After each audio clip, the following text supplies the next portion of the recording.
chika ni B. So, ang aking episodyo ngayon ay espesyal. Kaya marami akong inibitahan na mga kachikahan natin. So, alam naman natin na isang mainit na usapin ang pag-ibig sa kasalukuyan. Di ba? Kaya ngayon, mabuti at may bagong kalalabas lamang na isang nobela si Ginoong Ricky Lee. Ito ay pinagkagtang para kay B. So, nabasa niyo na ba yun? Oo, maganda yung nobela niya. Oo nga, maganda yung nobela na yun. Kaya ngayon, iuugnay natin ang usaping pag-ibig sa nobela na para kay B. So, handa na ba kayo? Yes. So, pero bago yun, maaaring bumati muna kayo sa ating mga kachikahan. So, bumati muna kayo.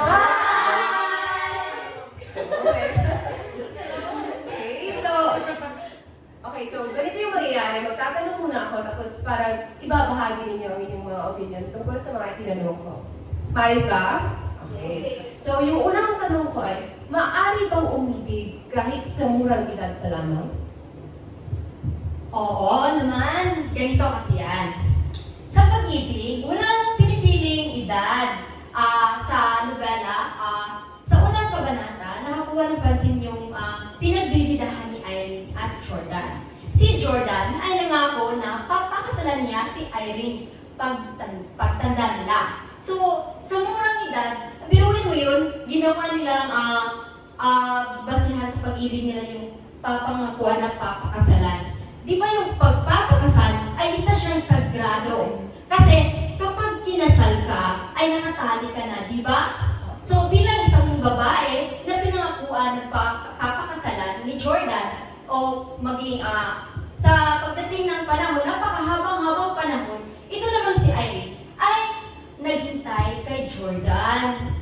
So sa murang edad ay yun na yung basihan nila na kaya kong umibig kahit murang edad pa ako. So, bilang karagdagan naman sa sinabi ni Nikki, no? So, kasi posible talaga na umibig tayo sa murang edad, kagaya lamang ni Irene at ni Jordan. So, parang nararamdaman na nila yung mga kilig, yung kasiyahan, tsaka makikita doon sa kabanata 1 na meron talagang or interesado na talaga si Irene kay Jordan at si Jordan naman. So, hanggang sa yun nga, naghintay na si Irene kasi biglang lumisan or nawala si Jordan. So, naghintay siya hanggang nakita sila muli. So, nung nakita sila muli, talagang makikita sa mga mata ni Irene na parang may pagtingin pa talaga siya kay Jordan kasi yun nga, di ba, may kasabihan na first love never dies. So, magaling. So, kung maaari na tayong umibig sa murang edad pa lamang, paano naman kung sa kasarian? Maaari ba nating mahalin ang kapwa babae o kapwa lalaki? Para naman sa pag-ibig sa magkaparehong kasarian, okay lang naman dahil hindi naman natin pwedeng piliin kung sino yung mamahalin natin. Hindi tayo pwede pumili na dapat lalaki lang talaga yung iibigin natin dahil nasa puso natin kung sino talaga ang gusto natin.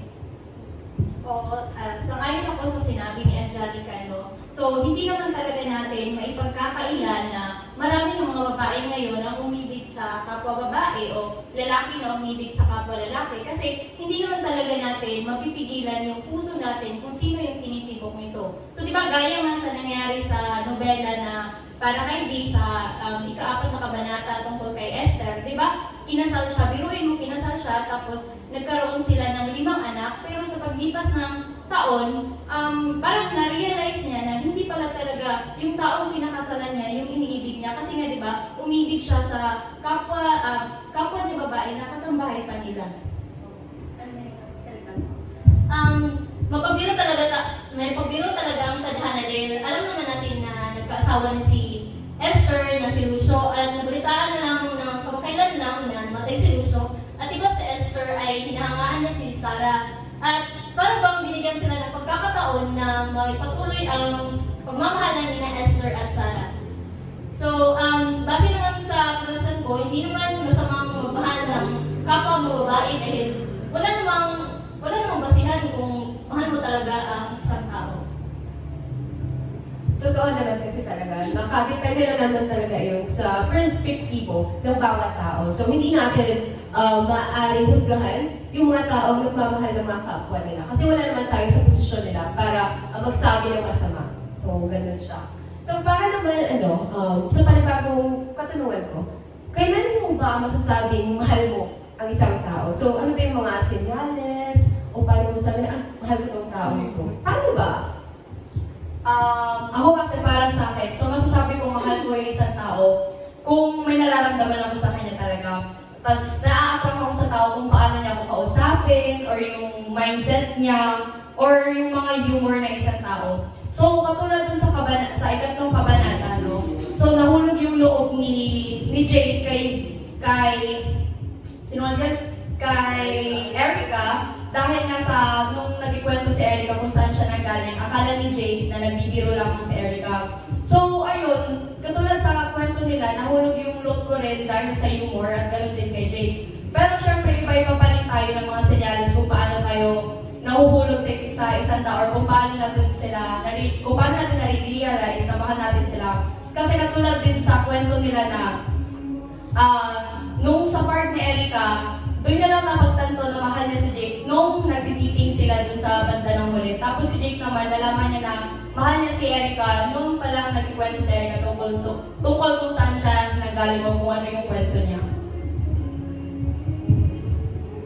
So, paano mo naman malalaman kung mali o tama yung taong minamahal mo ngayon o minahal mo? Para sa aking sariling opinion, no, masasabi ko tama ang taong minamahal ko kapag siya mismo sa kanyang sarili nakita niya yung relasyon namin sa hinaharap. Hindi lang parang basta-basta yung aming relasyon. At masasabi ko namang mali kapag nasasaktan ako ng sobra, inabuso na, at parang parang na-invalid na yung feelings ko. At parang naman i-connect ko sa ikatlong kabanata, parang na-invalid kasi yung feelings ni Jade doon. Kaya parang mali yung kung sila man yung magkakatuluyan, parang mali. Kasi hindi parang nagko-contradict yung oras para sa kanila. So, bilang karagdagan, kasi hindi naman lahat ng parang pain or yung kapag nasaktan kasi isang pagmamahal ay hindi na tama o maling tao siya. Depende pa rin kung gaano kalala yung sakit na idinulot sa iyo. Kasi kung yung sakit na yun ay ang dahilan kung bakit naging iba ka, parang yun hindi na siya tama, di ba? So, may mga ganoon pa rin kailangan natin i-consider ng mga pagkakataon. Kasi sa pagmamahal, sabi nga nila, sa pagmamahal, hindi naman palaging masaya, may mga panahon pa rin na nagkakasikitan talaga. Pero kung alam niyo naman na hindi na mabuti yung sakit na dulot, itigil niyo na. Kasi hindi na siya, parang magiging toxic na siya, kumbaga. So, ngayon naman, para kasi sa akin, mahirap magmahal kapag ikaw mismo, hindi mo nararasang mahalin nung bata ka pa. Kasi sa katunayan, hindi ako pinalaki ng mga magulang ko. Ibang tao yung nagpalaki sa akin. Kaya parang ang hirap magbigay ng pagmamahal kung ikaw mismo walang pagmamahal sa puso mo. Kaya mayroon bang mga ganyan na mga pangyayari sa inyo na parang, ay, ewan ko kung kaya ko ba magmahal yung mga ganyan na mga pangyayari. Okay, so para sa katanungan mo, nais kong ibahagi sa halimbawa na nagmula sa nobelang Para kay B, na kung saan yun yung kabanata ni Bessie. Si Bessie kasi isang babae na hindi niya narasang mahalin mula pa nung bata siya dahil sa mga pangyayari sa buhay niya nung bata pa siya. Kaya naman, kasi yung pagmamahal ngayon ay parang hindi kagaya kapuro yung pagmamahal noon. Kasi noon ay parang traditional talaga. Ngunit ngayon yung mga kabataan ay nagmamahal na lang sila para sa mga gusto nila. Like for example, kagaya kay Bessie, para sa sex lang. Ganon yung nangyari kay Bessie. So, kumbaga, yung pagmamahal ngayon ay parang laro-laro na lamang. So, di ba din?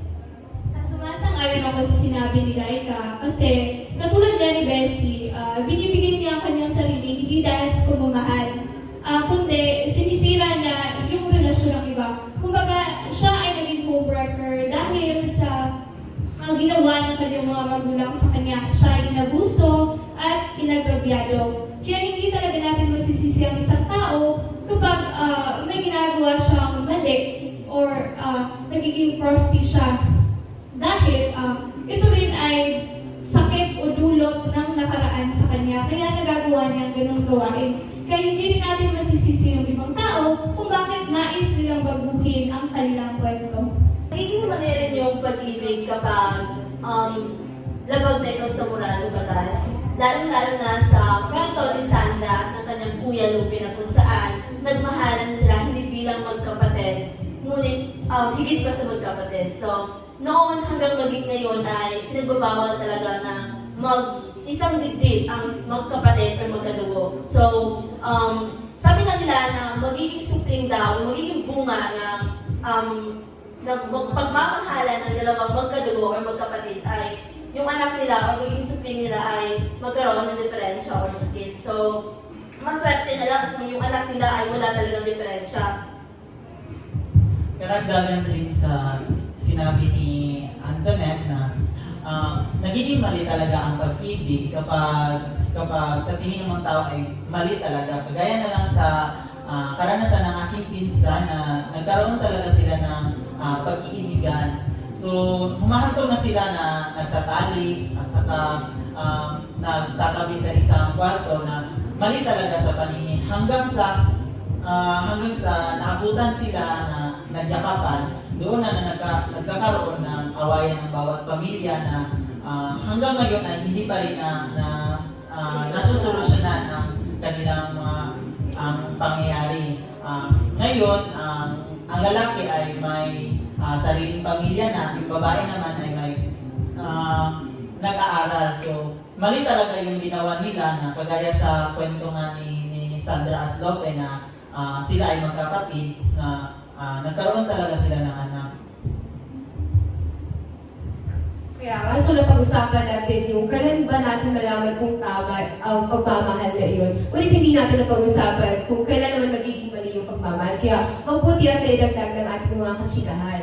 Kaya nga, kung iisipin natin, kapag kasi nagmahal tayo, hindi dapat puso lang yung ginagamit. Dapat ginagamit din natin yung utak natin. Kaya nga, sabi nga nila, kaya mas nasa ibabaw yung utak. Kasi minsan, yung puso natin, hindi siya laging tama.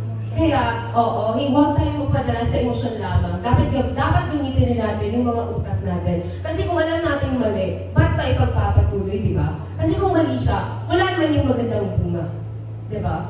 So, alam natin na sa mga nangyayari sa kapaligiran natin ngayon, lahat iyan ay nasa plano ng Panginoon. So, siguro kapag nasa relasyon tayo, dapat rin natin hingin parang blessing ng Panginoon para yung maging relasyon natin ay maging isang magandang kwento hanggang sa hulihan.